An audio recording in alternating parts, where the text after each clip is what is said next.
নমস্কার, অটিজম বাবায় আপনাদের সবাইকে স্বাগতম। এতদিন আমরা অটিজম নিয়ে যে কথাগুলো দেখেছি, আলোচনা করেছি, তার সঙ্গে আরও কিছু যোগ করতে চাই।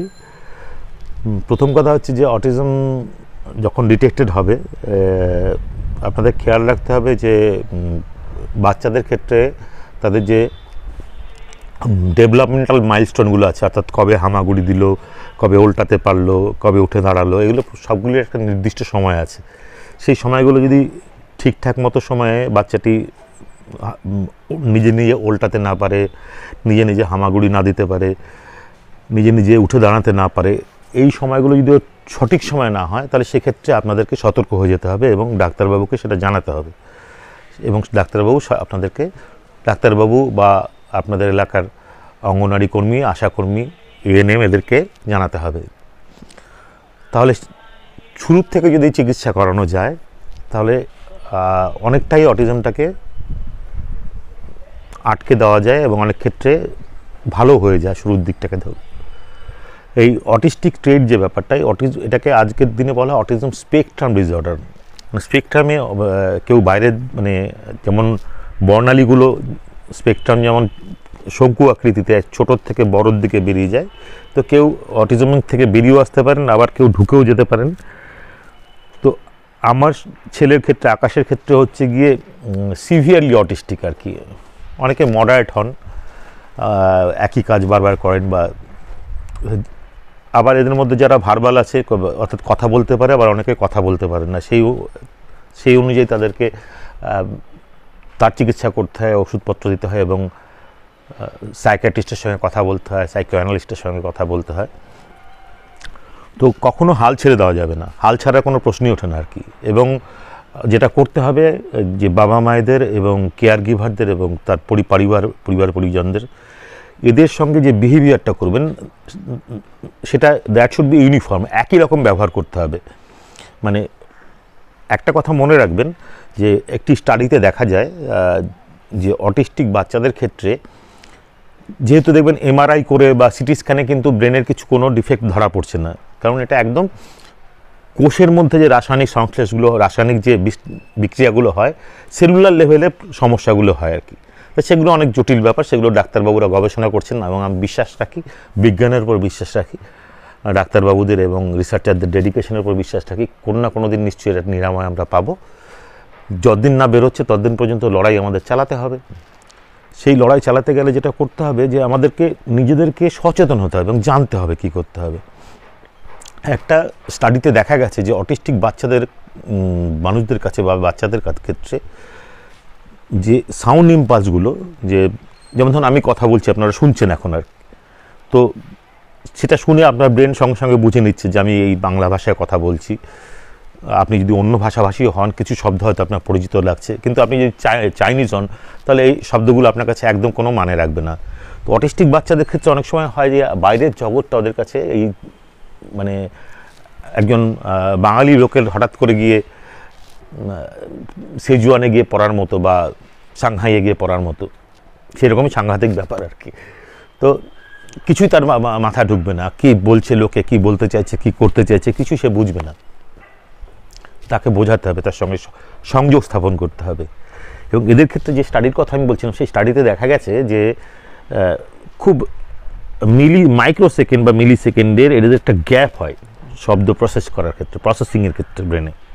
সেই জন্য কী হচ্ছে, যদি খুব দ্রুত আমরা কথা বলি, ধরুন যে দ্রুততায় আমি কথা বলে যাচ্ছি, একটা অটিস্টিক মানুষের পক্ষে বা বাচ্চার পক্ষে এটা ধরাটা মুশকিল হবে। যদি সে বুঝতেও পারে কথাগুলো, এত দ্রুততার সঙ্গে তার মস্তিষ্ক সেটাকে বিশ্লেষণ করতে পারবে না। সেই জন্য একটু কেটে কেটে থেমে থেমে কথা বললে তাদের কাছে কথাগুলো ভালোভাবে পৌঁছবে। এটা আপনারা চেষ্টা করে দেখবেন, তাহলে দেখবেন অনেক ক্ষেত্রে সফল হবেন।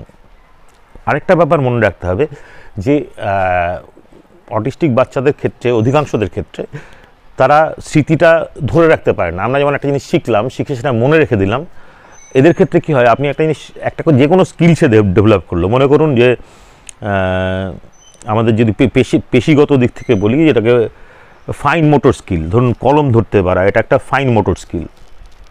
আর এই যে হাত পা চালানো, এগুলো হচ্ছে গিয়ে গ্রস মোটর স্কিল বলা হয়।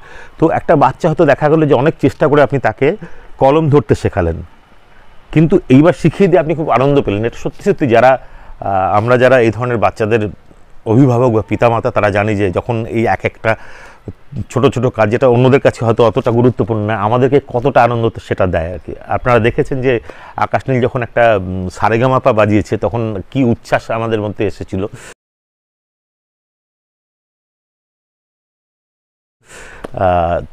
কিন্তু উচ্ছ্বাসটাকে ক্ষণিকের হলে চলবে না, সেটাকে ধরে রাখতে হবে।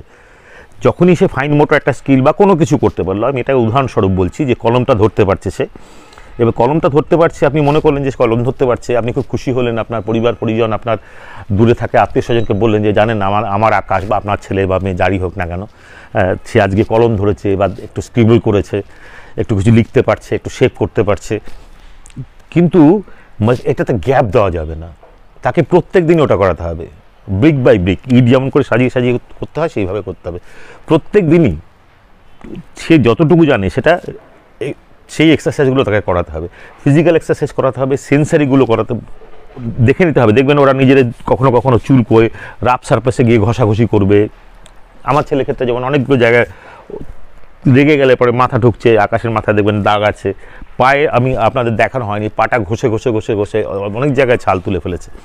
তো এরকম আপনাদের বাচ্চারও নানান সমস্যা থাকতে পারে, সেগুলোর ক্ষেত্রে নজর রাখতে হবে এবং ওগুলোর থেকে ওকে ডিস্ট্র্যাক্ট করতে হবে। যখনই দেখবেন এরকম হচ্ছে বা খেপে যাচ্ছে, যা কিছু হচ্ছে, কোন ঘটনার থেকে খেপছে, এই যে মাথা টুকছে বা কিছু করছে, কখন কিসে সেটা ট্রিগার করছে, শুধু কি খাবার জন্যই হচ্ছে নাকি অন্য কোনো কারণে হচ্ছে।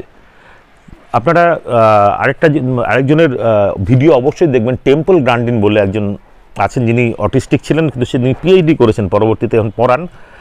এটা নেটে সার্চ করলেই পেয়ে যাবেন টেম্পল গ্রান্ডিন। আরও কিছু রিসোর্সের কথা আমি আজকে আমার ভিডিও শেষে দিয়ে দেবো, সেগুলোর থেকে আপনারা উপকৃত হবেন বলে আমি মনে করি, এবং আশা ছাড়বেন না।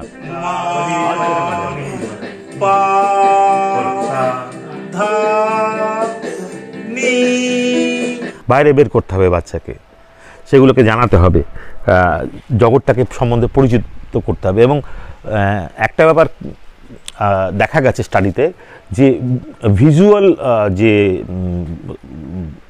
ইম্পালসগুলো, ছবি ওদের কাছে অনেক তাড়াতাড়ি পৌঁছয়, ফলে ছবির মাধ্যমে যদি আপনি তাদের সঙ্গে কমিউনিকেট করেন, পেক্স বলে একটা পদ্ধতি, যে পিকচার এনেবল কমিউনিকেশন সিস্টেম সম্ভবত, সেটা এই পেক্স দিয়ে সার্চ করলে আপনারা অনেক কার্ড দেখতে পাবেন, এবং সেই কার্ডগুলো যদি সাজিয়ে সাজিয়ে রাখা যায় তার বাচ্চার অ্যাক্টিভিটিস অনুযায়ী, সকালবেলা সে উঠবে, ব্রাশ করবে, তারপর টয়লেট যাবে, তারপর সে ব্রেকফাস্ট করবে, এগুলো সব ছবি সাজিয়ে সাজিয়ে একটা করে কাজ শেষ হবে, ও বাচ্চাকে দিয়ে এই কাজগুলো কমপ্লিটেড জায়গায় স্ট্রাকচার্ড হতে হবে, মানে এরা একটা ও কাজের মধ্যে অভ্যস্ত হয়ে যায়, চট করে কোথাও সরানো যাবে না।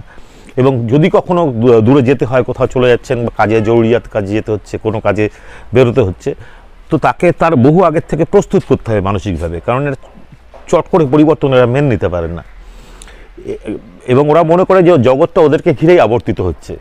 ফলে ওদেরকে কোথাও নিয়ে যাওয়ার আগে আপনাকে অনেক আগের থেকে বলতে হবে যে না, আমরা একটা তোমার পিসির বাড়িতে এসে ফর এক্সাম্পল, বা মাসির বাড়ি যেখানেই হোক না কেন, সেখানে যাচ্ছি, কলকাতায় যাচ্ছি কি জলপাইগুড়ি যাচ্ছি, সেখানে গাছ আছে, সেখানে জঙ্গল আছে, তোমার ভালো লাগবে, ওকে স্টিমুলেট করতে হবে। হ্যাঁ, ওখানে গিয়ে আমরা আনন্দ করবো, অনেক নতুন লোকের সঙ্গে দেখা হবে, খাবার নতুন রকম খাবার পাবে, এই খাবার খেতে হবে না, অর্থাৎ মানসিকভাবে ওকে প্রস্তুতি নিয়ে তারপর ওকে শিফট করতে হবে। ট্রেনে চড়ার ব্যাপার থাকলে সেটার সম্বন্ধে প্রস্তুতি তৈরি করতে হবে, ফ্লাইটে যেতে হলে তার সম্বন্ধে প্রস্তুত করতে হবে, অর্থাৎ যে সম্ভাব্য পরিবর্তনগুলো হতে যাচ্ছে সেটা সম্বন্ধে ওকে আগেই জানাতে হবে। আপনারা লেগে থাকুন, হাল ছাড়বেন না, আমাদের জয় আমাদের হবেই। We shall, we will and we must overcome. Thank you.